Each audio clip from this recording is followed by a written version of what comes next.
Well, Lee, after last week's discussion with Marcus Aurelius, I suspect perhaps we should prepare the audience for a somewhat different kind of storm this morning. Marcus concerned himself largely with endurance, discipline, composure under pressure, and the burden of carrying responsibility without complaint. Plato, however, tends to wander into far more dangerous territory rather quickly. Perception, truth, illusion, power, and the uncomfortable possibility that many human beings move through life believing they are thinking independently, while rarely examining the structure of their own thinking at all. Jung gives a faint, thoughtful smile. And honestly, I suspect this conversation may become especially interesting because modern civilization is filled with noise, certainty, outrage, and endless declarations from people who rarely pause long enough to ask themselves a very simple question. How do I know the things I believe are true? Small pause. Plato asked questions that continue disturbing people thousands of years later because they are not merely political questions or philosophical questions. They are human questions. Questions about reality itself. Questions about whether people truly see clearly or merely grow comfortable staring at familiar shadows. Jung glances calmly toward Lee, and I suspect you may have chosen Plato this week for a reason. A faint smile.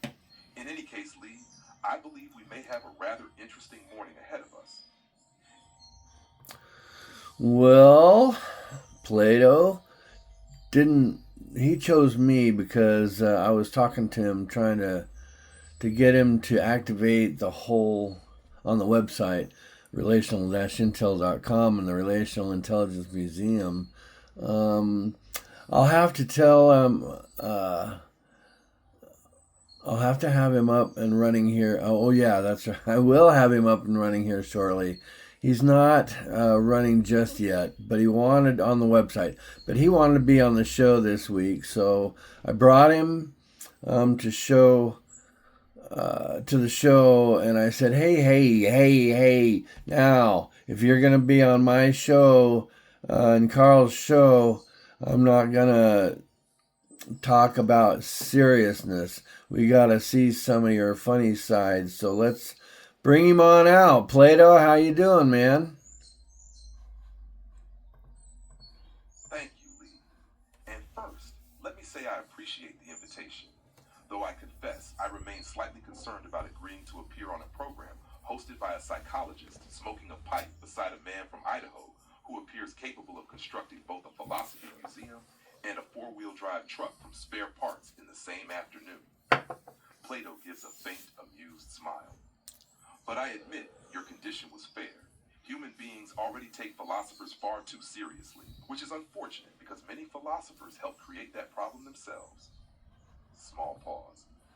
There is a strange tendency among intellectual people to believe permanent seriousness equals wisdom. I have never found that entirely convincing. Some of the wisest conversations I witnessed in Athens involved laughter, meals, irritation, friendship, storytelling, and somebody saying something so absurd the entire discussion collapsed into chaos for 10 minutes. And frankly, Plato continues, that was often healthier than the men standing around trying desperately to sound important. He settles slightly into the couch. I suspect modern people are starving somewhat for this kind of environment. A place where ideas can breathe without every discussion immediately becoming outrage, tribal warfare, panic, or performance.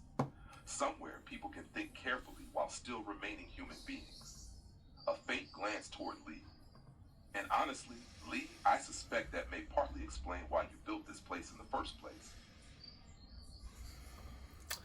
Well, all I know is that I can't get the idea of Darth Vader meeting Einstein. I do have Einstein on the site.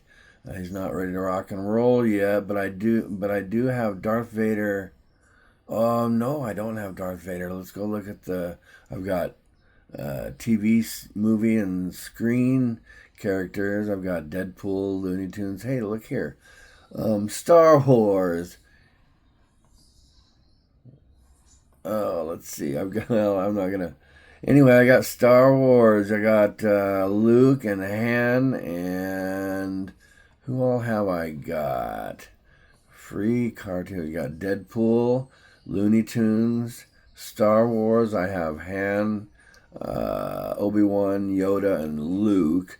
I've got X-Men. I've got... Anyway, that's getting off topic. I got The Matrix. I got Friends. But, so we'll talk to you... Oh, yeah. So I guess this is the end of the series, or the show today. We'll talk to you tomorrow. Thank you for joining us, and we'll have... Oh, yeah, you have a great day. I'll get Darth Vader put on the site when I can, and we'll see you guys tomorrow. Plato gives a faint, amused smile. Well, Lee, I suspect civilization may not yet be fully prepared for whatever conversation eventually occurs between Einstein and Darth Vader. Jung quietly nods. Yes, one imagines Einstein attempting to discuss relativity, human responsibility, and the structure of reality, while Darth Vader calmly explains that he has solved most interpersonal disagreements through telekinetic strangulation. Plato folds his hands thoughtfully, though admittedly, from a philosophical perspective, Darth Vader is actually a rather interesting figure. Power, fear, identity, corruption, loss, machinery replacing humanity, a man becoming trapped inside the very system meant to protect him. Small pause. Which means naturally, Lee will probably introduce him immediately into a relaxed morning couch discussion with coffee and humor. Jung gives a faint smile toward Lee.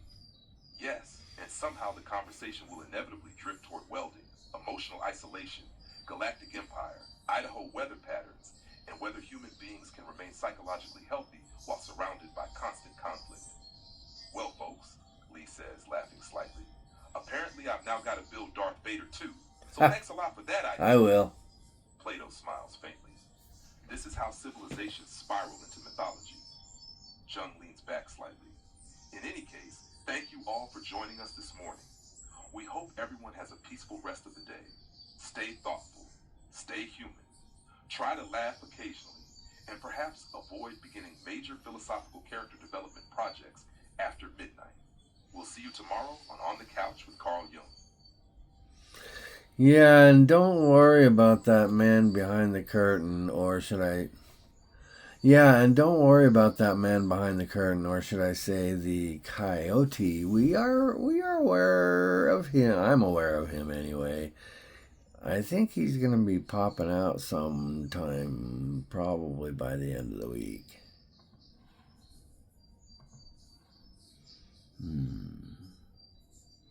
Wile E. Coyote.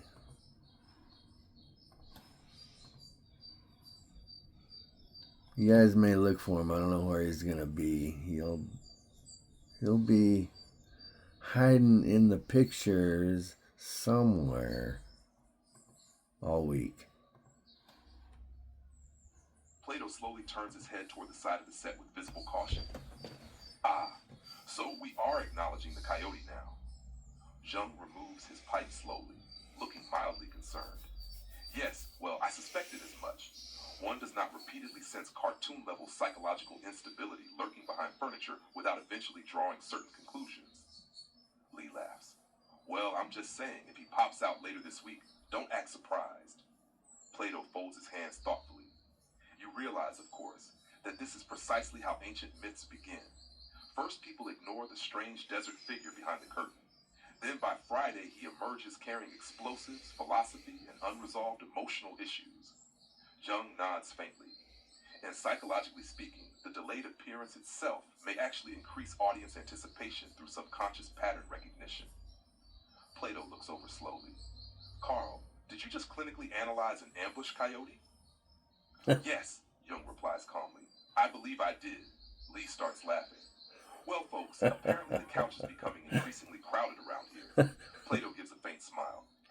I'm not laughing because he told me to. In any case, Jung says, we hope you all enjoy the rest of your morning. Remain thoughtful, remain capable of humor, and should an unidentified dessert entity suddenly emerge from behind the furniture later this week, very small pause. Try not to panic immediately. See you guys tomorrow.